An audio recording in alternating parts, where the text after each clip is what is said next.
Bonsoir, Aria. Bonsoir. Et bonsoir, Shara. Bonsoir. Bonjour, Lincoln. We missed you on Monday. Were you feeling okay? Yeah, good. I was just busy. Okay. I like your coupe de cheveux, your haircut. Is that a new style? I like it. It looks good. Et bonjour, Ali. We missed you too on Monday. Bonjour. Sorry, I just had a bad travel. Okay, but you're Getting feeling back from the well? kitchen. Yep. Okay, good. Good. All right. Well, we're glad you're here today. Et bonsoir, Winter. Bonsoir. All right, let's let Robbie come in and then we're going to go ahead and get started. So for the few of you who weren't here last class, make sure when you're able to, you watch the video clip. We did some new things, so you want to make sure that you have that down in your notes. Bonsoir, Robbie. Bonsoir. All right, so today for our culture, we are actually going to talk about du fromage, cheese. Cheese is actually a very important part of French culture. And we are going to talk a little bit about the history of it. And we're going to talk about a few different types of cheeses. So if you're not aware, cheese is actually offered at every single dinner in France in homes. So it might seem a little weird, right, to us, but every week they'll go to the fresh market and they'll pick different types of cheeses. Sometimes they'll pick like a seasonal one. And then they'll pick a couple that are the favorite of everyone in the home, in the apartment, and then maybe a special one, right? And they at the end of every dinner, they will bring out a cheese tray. It's small, right? Nothing big because it's not fancy dinner. This is just normal dinner. And everyone will take a slice or two, a small one of cheese. It's a tradition. They think it kind of settles your digestion and settles your food, your dinner that you just had. You don't sit there and chow down on a bunch of cheese.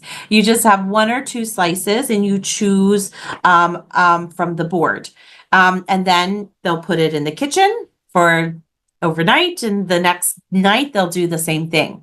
France is one of the leading producers of cheese in the world. France alone produces 400 varieties of cheeses. And from those 400 varieties, there is more than 1,000 different types of cheeses that are produced just in France. Some of them you might have had before. A lot of them are sold in the Americas, in North America, and you can buy, but some of them you can't. They're very special, but you can get them in Europe. So ironically enough, we often think of milk, right, and cheese products coming from des vaches. Des vaches is how we say cows. But the first cheeses in France were actually made from milk from des chèvres. Does anybody know what des chèvres are? Do you have a guess? The goat. Goat, yeah. Chèvre is goat. So it actually, the first ones, goats, cheese from goat's milk came before cheese from cow's milk in France. And there's one more animal that we'll talk about today that provides milk for cheeses. So we're going to take a look at a map of France here. And these are some of the most popular cheeses in France. Kind of look through here and read through them. Are there any that you guys recognize? Maybe that you've even had before or eaten.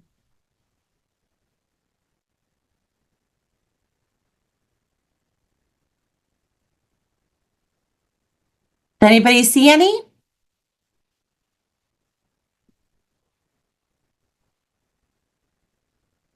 Winter, did you change your mind? No, I saw one, but I've never eaten it before. I just have heard of it. Okay, what have you heard? I can't pronounce it right, but that one. Camembert, yeah, that's a great cheese to try, and one that you can get here very easily. If you can go to your grocery store and get some to try some. Brie. Any other brie? Good. Same thing. You can get brie here. Lots of things are cooked with brie. Any other ones? There's one that all of you know because we talked about it a few weeks ago in class. Mozzarella. That one's Italian. It's not on here. That one doesn't come from France. Same with Parmesan. That's Italian. What is the cheese called that we talked about that goes inside des crêpes? Does anybody remember? It's on here. It's this one here. Gruyere cheese. So Gruyere cheese comes from this area of France. So this image here, those are really the only ones, the main ones that you're going to be able to get and that you've probably heard of and that you can go and you can buy. Some of them, if you go to like a specialty grocery store, you can maybe get, but they're going to be really expensive because they're pretty rare on this side of the world. Now, this map of France shows where some of the most popular French cheeses come from. Every area of France produces a different type of cheese. And the reason that they produce different types of cheeses, they have different tastes, different consistencies, is dependent on three main things. So the first one is l'herbe. L'herbe is the French word for grass. How does grass and where it's grown play a role in the taste and how cheese is made? Allie? Because it's what the creature that's producing milk eats. Yeah, very good. The vache, the chèvre, right? The cow, the goat. What's the third animal that gives milk and we get cheese from? Is it bull? No. Not bull. I mean, buffalo. No. Aria? A sheep? Oui, sheep, le mouton. So in French, a sheep is a mouton. And sheep's meat, if you've ever had that or seen it on a menu, does anybody know what we call it in English? It comes from this French word. Lincoln? Lamb chops. It comes from this word. It looks very similar. Allie, have you seen it? Mutton? Mutton, yes. It's called mutton in English. It comes from mouton. Where I'm from, we do mutton sheep. breasting.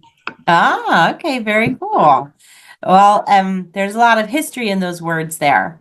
So the l'herbe, the grass, can affect the milk, which affects the taste and how the cheese is produced, right? Also, something that affects the cheese where it's produced is le ton. Who remembers what does le ton mean? Like when we ask the question, que ton fait-il? And we say, oh, il fait beau aujourd'hui. Il fait du soleil. Shara? The weather. The weather, yeah. The weather affects how cheeses are made and how they are kept. So in the south of France here, it's more humid.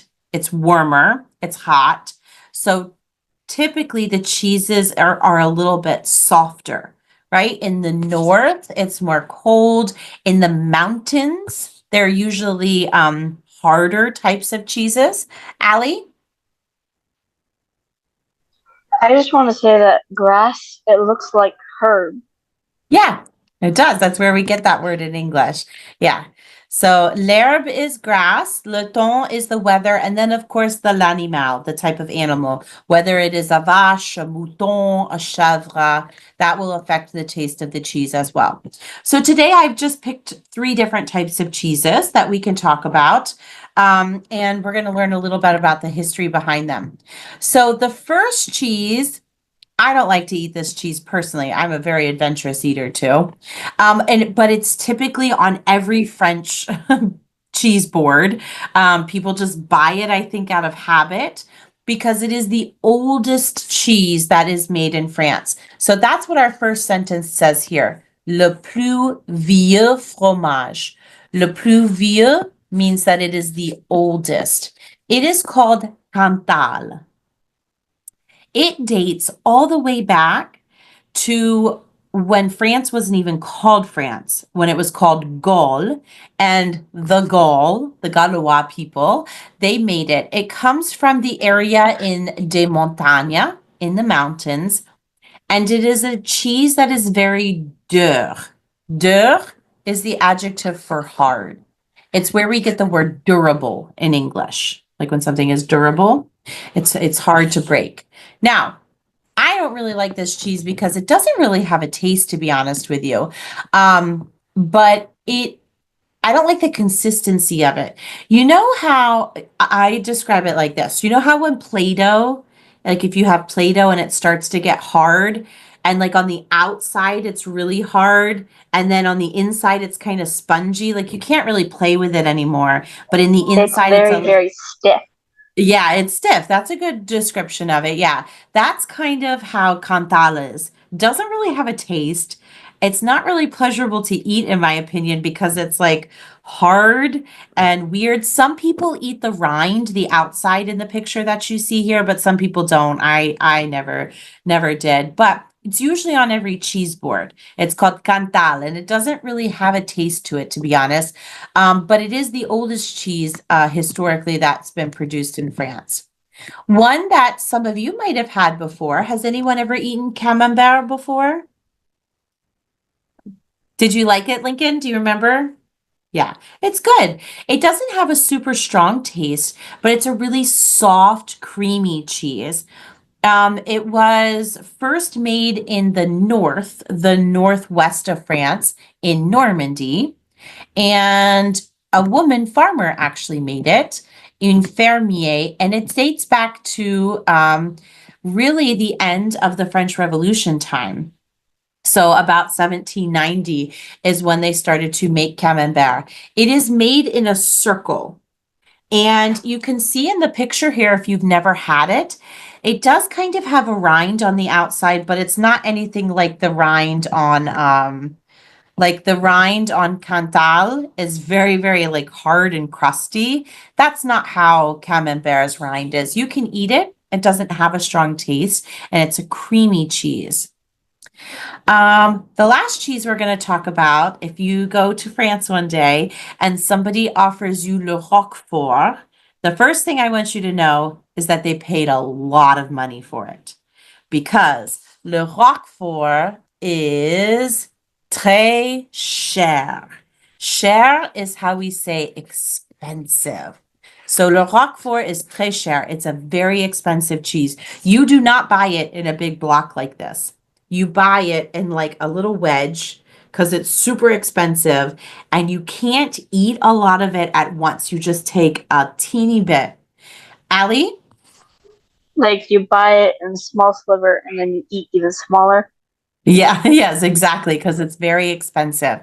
It comes from le lait du mouton. We're going to do beverages today and drinks today. Lait is how we say milk. So it comes from what kind of milk? What is le lait du mouton? Aria, what would that be? Is it milk of a sheep? Yeah, sheep's milk. So it comes from sheep's milk. It is a type of fromage bleu. So it's a type of what? What's that mean? Lincoln? Blue cheese. Blue cheese, yes. Historically, it's an old cheese in France. It is known as the cheese of des rois et des papes. Des rois is how we say kings. So it's the cheese of kings, and des papes are popes. So the cheese of kings and popes, because it's always been very expensive. And it is invented in the Sud de la France, so in the south of France. Now, who in here has ever eaten blue cheese before? Do you like it, Link? Do you like it? No, not at all. Allie, do you like it? I like it in ranches. Okay, all right. Aria, how about you? Do you like blue cheese? No. All right. Have any of you ever smelled blue cheese before? It has a distinct smell, doesn't it? Okay. So imagine the smell of blue cheese times a million. And that's what this cheese smells like. Most people can't get past the smell of this cheese to even taste it because it smells so rancid. It smells like fermented old cheese because that's what it is. That's what blue cheese really is, right? So this last one here, le sent mauvais, means that it has a bad smell. Now, I have tried Le Roquefort before, and I just had a very tiny piece, and it made my whole tongue and my lips like tingle and almost go numb because it is so strong. So it's like a blue cheese smell and taste, but times 1,000. Very, very, very strong. There are people who say that they genuinely like the taste of Le Roquefort. I personally think they say that because it's expensive and they just want to seem like they like something expensive. But if you are ever offered it and you're an adventurous eater, I would try it just to say that you tried it before and somebody spent a lot of money on it too. So typically it's going to be purchased for like holidays, very special occasions, parties, things like that. It's not something that you buy every day and you just have on your cheese plate every day. So there are lots of types of cheeses, and the history behind cheese is actually very cool in France. So if you're interested, you can find lots of information on it, I'm sure. Any questions? This picture here is from an open air market. Actually, both of these pictures are. They're from an open air market. It's typically where people will go to get their cheeses that they have on their cheese boards for the week. And most of these are made locally by like local farmers and things like that. And so you can see they're just chilling out here, all the cheese, right? They got the price in there. You can grab what you want and take it home. Lincoln? Is it all cheese or is that bread in the kind of sort? No, it looks like bread, but it is not. It is cheese. These are different types of cheeses. Allie? Farmer's market. Yeah, the marché en plein air. Exactly, you're right. This is the Cantal right here. You can see like the hard rind on the outside there. And it's really an art type thing. So these ones look like bread. Do you, Link? They probably do in the picture, right? Somebody crafted, them to look like that. Some of them are sold in what's called des bûches, which are like logs. So some of them are sold like that. Some of them are sold in more like the squares, the circles, right? The rectangles. So it just depends on the type of cheese and the consistency of it. So that's our food for today, le fromage. All right, today we are going to learn just a few basic drink words, and we're going to do some practice with something that we did on Monday as well. Take a look at the title of this screen though. This is the word for drink. So if you are looking in a menu or like looking up at a screen or something and you're trying to figure out what kind of drinks are being sold where you are, you would need to look for this heading on the menu. It would say les boissons. Boisson is how we say drink. So that's the heading you would look for. Aria? Does it have any connection to the word fish? No, somebody asked me that earlier today too. If we just replace the B with a P, it would be poisson, right? Mhm. It would be fish, but no, it doesn't. But they are spelled exactly the same and pronounced the same. You're right. So boisson is drink. All right, so our first one is milk. So let's practice our pronunciation. Milk is du lait. Now, the just general word for juice in French is jus. Jus. Now, if we want to say orange juice, we would say jus d'orange. Du jus d'orange is some orange juice. Apple juice would be du jus de pomme. And water is a pretty important one to learn, right? remember EAU in French makes an O sound. So water is pronounced l'eau. De l'eau is some water. Now, the sodas are named whatever the name brand is. Like they have Coke and Pepsi and all of those sorts of things. Those are name brands. So you just say Coke, Diet Coke, right? Pepsi. You just say the name brand. But the general word for soda is an English word because that's where it comes from. So we just say du soda. Lemonade is de la limonade. And we have chocolate milk, which is du lait au chocolat. Good. Now we're going to learn more drinks, but today we're going to start with these ones. Something we talked about Monday was that when we are eating or talking about eating a meal, we use the verb prendre to take, right? We can also use prendre to talk about drinking something or eating something. So today we're going to practice saying what we like to drink with our breakfast. So we're going to start with for breakfast, which is pour le petit déjeuner. I take, that's what it literally says, but we're going to translate it as I drank, right? We would say je prends, and then you would tell us what you typically have for breakfast. So, right? So I would say, pour le petit déjeuner, je prends le café. Café, ça veut dire coffee, oui. Je prends le café et de l'eau. Ali, qu'est-ce que tu prends pour le petit déjeuner? Pour le petit déjeuner, je prends du lait. Du lait, très bien. Et Aria, qu'est-ce que tu prends pour le petit déjeuner? Pour, pour les petits déjeuners, je prendrai du jus d'orange. Très bien. Et Winter, que prends-tu pour le petit déjeuner? I'm so sorry. Can you give me 1 second? My device Oui. will die. I'll come back to you. Plug it in real quick. Shara, qu'est-ce que tu prends pour le petit déjeuner? Pour le petit déjeuner, je prends de l'eau. De l'eau, très bien. Et Link, pour le petit déjeuner, que prends-tu?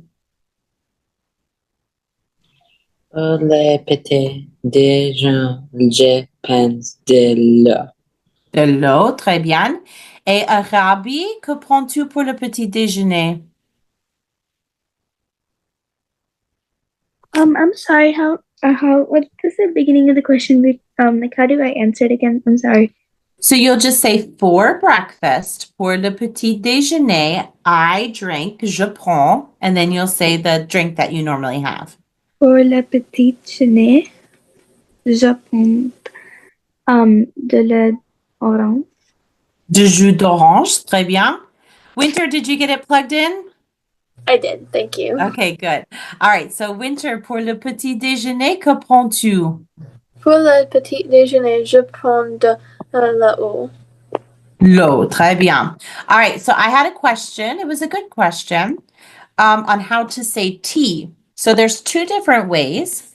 If you just say the general word for tea on thé, it's pronounced thé, people will assume you're talking about a hot tea. You can be specific though, and you can say un thé chaud, which means a hot tea. If you are talking about iced tea, you would say un thé glacé. Un thé glacé would be iced tea, okay? So it's pronounced tea. Très bien. All right, so we're going to learn some more drinks later on, but today we're also going to talk about some general words for des desserts, for some desserts. Most of these we already know, we've learned before. We know la glace, we learned that at the beginning of the year for ice cream. We know un gâteau is a cake, right? Un gâteau. Des bonbons is how we say candy. Le chocolat is chocolate, right? A new word, but you can kind of tell what it means. For cupcake, we say le petit gâteau, a little cake. And then a cookie in many parts of the world, people call cookies biscuits, like in England, for example, and other places in the world. Biscuits are actually cookies. In French, it's pronounced biscuit. Biscuit. So think about, of these here, what's your general like favorite dessert? Like if you had to choose to have one, what would be something that you would want to eat? All right. So we're going to answer your dessert préféré. Well, I think I'll go first. I think I would say mon dessert préféré est la glace. Oui, la glace. Et Ali, quel est ton dessert préféré? Mon dessert préféré est un biscuit. Des biscuits, très bien. Et Shara, quel est ton dessert préféré? Mon dessert préféré est la glace. Très bien. Et Link, quel est ton dessert préféré? Mon dessert préféré est la glace. La glace, très bien, comme moi. Et Arabi, ton dessert préféré? Mon dessert préféré, la glace. Et la glace aussi. Et Winter, quel est ton dessert préféré? Mon dessert préféré est le petit gâteau. Oh, le petit gâteau, très bien. Et Aria, quel est ton dessert préféré? Mon dessert préféré est la glace. Très bien. Ali? Here's a question. Why on the picture is there silverware? Parce que tu as besoin de fourchettes pour manger des desserts, oui? Je ne sais pas, c'est juste une image. That's something we're going to learn though next week. We're going to learn the place settings, how to say like spoon, fork, Fourchette. knife. Oui, fourchette, une fourchette. Un Cuillère. couteau. Oui, une cuillère, très bien. Yeah, we're going to learn those. It's useful, right? If you're in a restaurant, you need something, for example. All right, to end class, we're going to do one more speaking activity. This time, though, we're going to be describing the people in the pictures. So we're going to be saying what he or she is having. So we're going to use prend. So what would we say for the first picture here? Qu'est-ce qu'il prend? Aria? Filet, right? Oui, so we would say il prend Il prend lait. le lait. Très bien. Il prend le lait et elle, qu'est-ce qu'elle prend? Ali, qu'est-ce qu'elle prend? Elle prend du jus de pomme. Très bien, oui. Et qu'est-ce qu'elle prend? Link, qu'est-ce qu'elle prend? Elle prend biscuit. Lui, des biscuits, très bien. Et qu'est-ce qu'il prend? Oh, c'est très grand, oui. Qu'est-ce qu'il prend? Shara? Il prend la glace. Très bien. Et qu'est-ce qu'il prend? C'est la viande, oui. Rabi, qu'est-ce qu'il prend? Il prend poulet. Le poulet. Le poulet. Oui, le poulet. Et tu es végétarien, oui? Yeah. Oui. Oui, tu as répondu aux questions de la viande. Ça va. Et comment dit-on watermelon en français? Qu'est-ce qu'elle prend? Ali, do you remember watermelon? No, I do not. Sorry. No, your hand was still up, so I just wanted to make sure. Who remembers watermelon? One way we can say it is the way we learned was la pastèque. La pastèque. So we could say elle prend la pastèque. All right, very good. We're going to keep working on our food words next class. Next class, we're going to practice ordering off of a menu, a French menu in French. Okay, so we'll take a look at those. I hope you all have a beau weekend and I'll see you lundi, oui? Au revoir. À la semaine prochaine. Au revoir. Au revoir. Au revoir.